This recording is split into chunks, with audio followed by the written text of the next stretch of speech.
അപ്പൊ തർക്കം എവിടെയാണെന്ന് ചോദിച്ചാൽ CPIM-ന്റെ ശക്തി കേന്ദ്രമായിരുന്ന പാലക്കാട് മുതലമട പഞ്ചായത്തിൽ ഇത്തവണ പോരാട്ടം തീപാറും. കാരണം അവിശ്വാസ വോട്ടെടുപ്പും കൂറുമാറ്റവും അടക്കം സംഭവ ബഹുലമായിരുന്നു പഞ്ചായത്തിലെ കഴിഞ്ഞ 5 വർഷങ്ങൾ.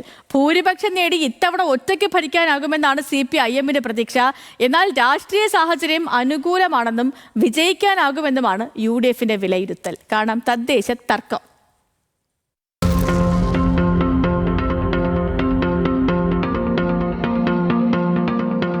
മുതലമട പഞ്ചായത്തിന്റെ കഴിഞ്ഞ 5 വർഷം എങ്ങനെയായിരുന്നുവെന്ന് പറയുക അത്ര എളുപ്പമല്ല. 2020-ൽ തെരഞ്ഞെടുപ്പ് കഴിഞ്ഞപ്പോൾ CPIM 9, കോൺഗ്രസ് 6, BJP 3, സ്വതന്ത്രർ 2 എന്നിങ്ങനെയായിരുന്നു കക്ഷിനില. ഏറ്റവും വലിയ ഒറ്റക്കക്ഷിയായി CPIM പഞ്ചായത്ത് ഭരിച്ചു. ബേബി സുധ പഞ്ചായത്ത് പ്രസിഡന്റായി. 2023 ഫെബ്രുവരിയിൽ പ്രതിപക്ഷം കൊണ്ടുവന്ന അവിശ്വാസം പാസായി. CPIM-ന് പഞ്ചായത്ത് ഭരണം നഷ്ടപ്പെട്ടു. പൊതുധാരണയുടെ അടിസ്ഥാനത്തിൽ സ്വതന്ത്രരായ കൽപ്പനാദേവി പ്രസിഡന്റും താജുദ്ദീൻ വൈസ് പ്രസിഡന്റുമായി.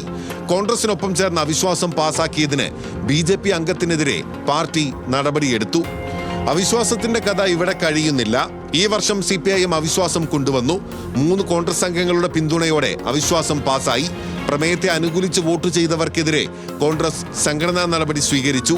തുടർന്ന് അവിശ്വാസത്തിന് പിന്തുണ നൽകിയ ജാസ്മിൻ ഷെയ്ഖിനെ പ്രസിഡന്റായും വിനേഷിനെ വൈസ് പ്രസിഡന്റുമായി തെരഞ്ഞെടുത്തു.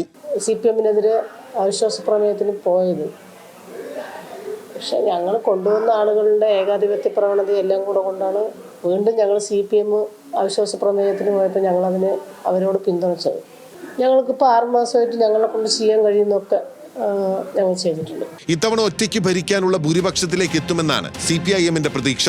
2 കൊല്ലം ഒരു പ്രവർത്തനം ഇവിടെ നടന്നു. ഒരു ഫണ്ട് കഴിഞ്ഞ വർഷം ഏകദേശം 1% 10-15 കോടി ഇവിടെ ചെലവാക്കേണ്ട സ്ഥാനത്ത് വെറും 85,000-95,000 മാത്രമേ ചെലവാക്കിയിട്ടുള്ളൂ. എന്തായാലും ഇവിടെ CPM ഭരണത്തിൽ വരുന്നതാണ്, തീർച്ചയായിട്ടും വരും. വിജയത്തിന് അനുകൂലമായ രാഷ്ട്രീയ സാഹചര്യം എന്നാണ് കോൺഗ്രസിന്റെ വിലയിരുത്തൽ. കോൺഗ്രസ് വളരെ പ്രതീക്ഷയോടുകൂടെ തന്നെയാണ് ഇനിയൊരു തെരഞ്ഞെടുപ്പ് നേരിടാൻ ഉദ്ദേശിച്ചിരിക്കുന്നത്. കുഴപ്പമില്ല, നല്ല രീതിയിൽ തന്നെ എല്ലാ മെമ്പർമാരും ചെയ്തിട്ടുണ്ട്, കോൺഗ്രസിന്റെ മെമ്പർമാർ ചെയ്തിട്ടുണ്ട്. നമ്മൾ പ്രതീക്ഷിക്കുന്നുണ്ട് ഇനി പഞ്ചായത്ത് സ്വയം ഒരുമിച്ച് കോൺഗ്രസ് മാത്രമായി ഭരിക്കാമെന്ന് പ്രതീക്ഷയുണ്ട്.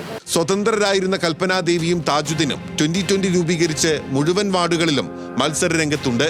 ശക്തമായ മത്സരം നടക്കുന്ന പഞ്ചായത്തിൽ ആര് ഭരണം പിടിക്കുമെന്ന് പ്രവചിക്കുക അത്ര എളുപ്പമാകില്ല. ന്യൂസ് മലയാളം, പാലക്കാട്.